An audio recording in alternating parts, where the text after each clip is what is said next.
ഇന്നത്തെ cake 1 kilo weight വരുന്ന vanilla കേക്കാണ് കേട്ടോ. അപ്പോൾ ഞാൻ കേക്കൊക്കെ ബ്ലൂ കളറിൽ ഫിനിഷ് ചെയ്ത് വെച്ചിട്ടുണ്ട്. ഇത് സ്ക്രാപ്പർ ഉപയോഗിച്ച് ഞാനതിൽ ലൈൻ ഇട്ട് കൊടുക്കുകയാണ് കേട്ടോ. ഈ ലൈൻ ഇടുന്നത് കണ്ടപ്പോഴേ മനസ്സിലായി കാണുമായിരിക്കും. ഞാനൊരു സ്പൈഡർമാൻ്റെ തീം കേക്കാണ് കേട്ടോ ചെയ്യുന്നത്. സ്പൈഡർമാൻ്റെ തീം കേക്കുകളൊക്കെ ഒരുപാട് ചെയ്തിട്ടുണ്ടെങ്കിൽ ഈ വല വരയ്ക്കാൻ നേരത്ത് ഭയങ്കര ടെൻഷനാണ്. കാരണം ഞാൻ ലൈൻ ഇടുമ്പോൾ തെക്കോട്ടിടുവാണെങ്കിൽ നേരെ വടക്കോട്ടായിരിക്കും പോകുന്നത്. എന്തായാലും സ്ക്രാപ്പർ ഉപയോഗിച്ചൊക്കെ ഞാൻ അടയാളപ്പെടുത്തിയിട്ടൊക്കെയാണ് വരയ്ക്കുന്നതെങ്കിൽ ഇടയ്ക്കൊക്കെ ലൈന് പൊട്ടിപ്പോകുന്നുണ്ട് കേട്ടോ. ആ വരയെല്ലാം ചെറുതായിട്ട് ജോയിൻ്റൊക്കെ വിട്ട് പോകുന്നുണ്ട്.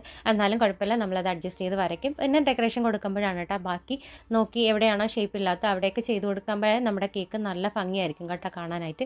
അപ്പം പിന്നെ ഞാൻ അതിൻ്റെ ബാക്കി വലയൊക്കെ വരച്ചു കൊടുക്കുന്നുണ്ട്. പിന്നെ കേക്കിൻ്റെ സെൻറ്ററിലായിട്ട് നമ്മൾ ഒരു സ്പൈഡർമാൻ്റെ ടോയാണ് കേട്ടോ വെച്ച് കൊടുക്കുന്നത്. പിന്നെ കുറച്ച് ഡെക്കറേഷന് വേണ്ടിയിട്ട് സാധാരണ ഞാൻ ഫോണ്ടലിലാണ് കേട്ടോ സ്റ്റാർസ് കട്ട് ചെയ്ത് വെച്ച് കൊടുക്കുന്നത്.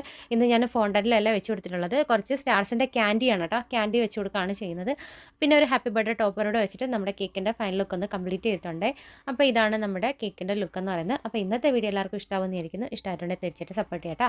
അപ്പോൾ അടുത്ത വീഡിയോ ആയിട്ട് കാണാം. ടാറ്റാ.